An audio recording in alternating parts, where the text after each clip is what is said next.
Hello there, and welcome to this explainer. I am absolutely thrilled you've decided to join me today. If you're tuning in, you likely have a desire to truly understand one of the most profound and communal rituals in the Islamic tradition, the Janazah, or funeral prayer. Whether you're getting ready to attend one for the very first time, or maybe you just want to deepen your own understanding of the practice, well, you are in exactly the right place. Think of me as your guide, your teacher for the next few minutes. We're going to take this seemingly complex ritual and just gently unpack it together. We're going to make it completely accessible, deeply meaningful, and really easy to grasp.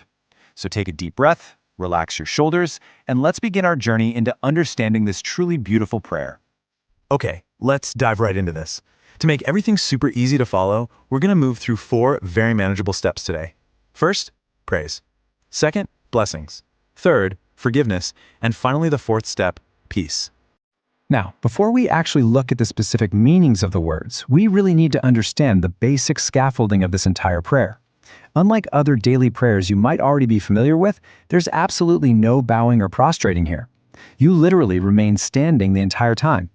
The structure relies completely on 4 physical checkpoints, the 4 Takbeers, or the saying of God is great. I want you to think of these 4 moments as gateways. Each time this phrase is called out, it signals a major transition. It's essentially the key that unlocks the door to the very next phase of the prayer, guiding us perfectly through those 4 steps we just outlined. All right, so let's look at the first step, praise. Let's step through that very first gateway together, shall we? It all begins right here. The leader of the prayer will raise their hands and say, God is great, or Allahu Akbar. This acts as our starting line. It's this powerful unifying call that immediately pulls everyone away from the totally normal distractions of the outside world and away from the immediate grief of the moment, focusing all of our collective attention directly on the Creator.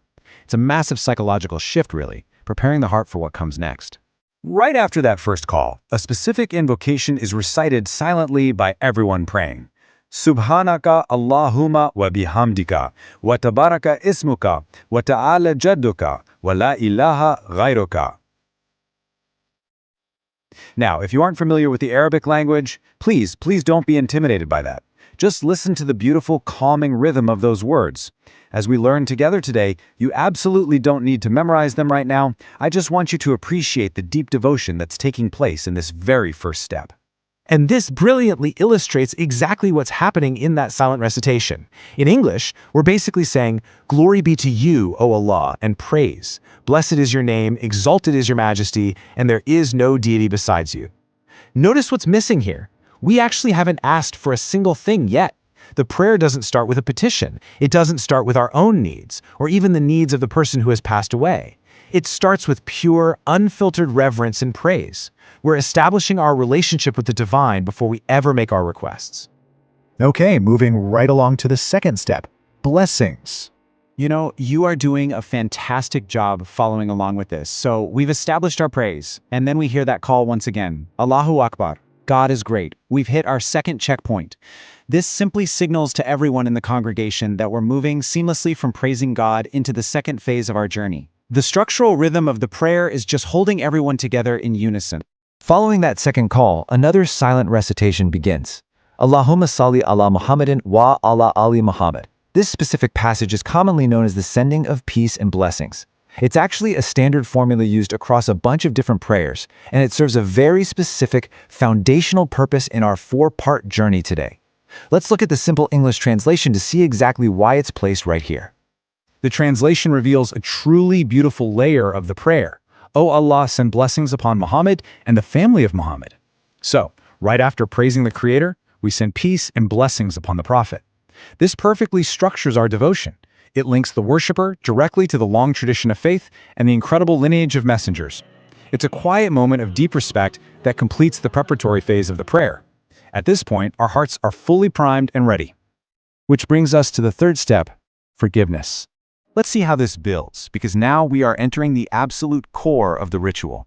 This is the most emotional, heartfelt, and specific part of the entire funeral prayer. Frankly, it's the very reason the community has gathered together in the first place. For the 3rd time, the leader calls out, Allahu Akbar, God is great. This is our 3rd checkpoint, and it swings open the gateway for the main, highly anticipated supplication for the deceased. All the preparation is over, now it is time to ask. This opens the longest segment of the prayer. It's a profoundly comprehensive plea. Allahumma ikfir li hayyina wa mayyitina wa shahidina wa ghaibina wa saghirina wa kabirina wa dhakarina wa unthana.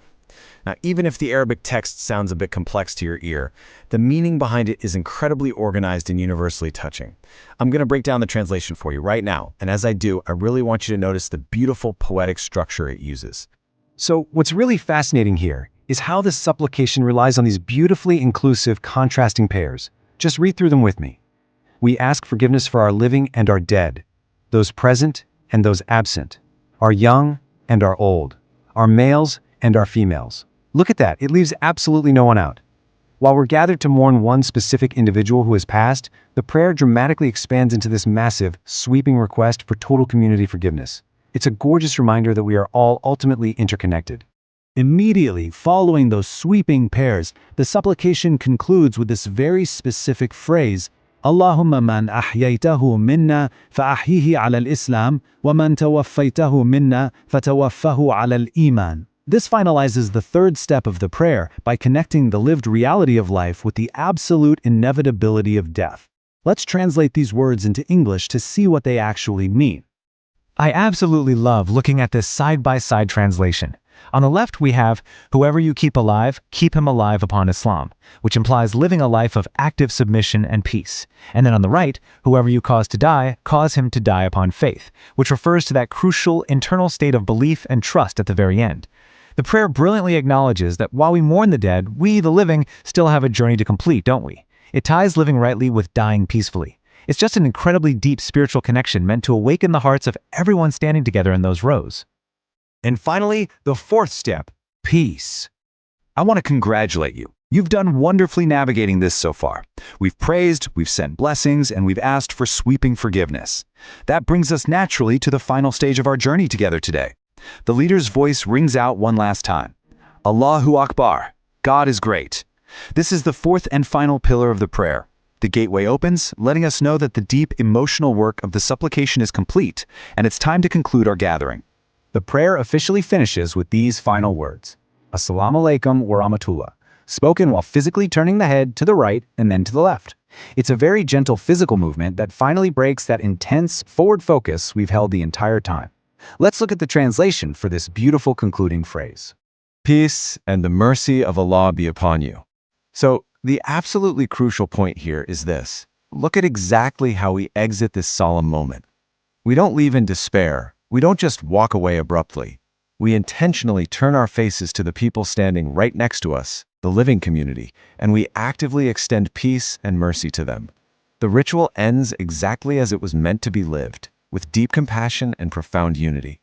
We've successfully journeyed through the four gateways: praise, blessings, forgiveness, and peace.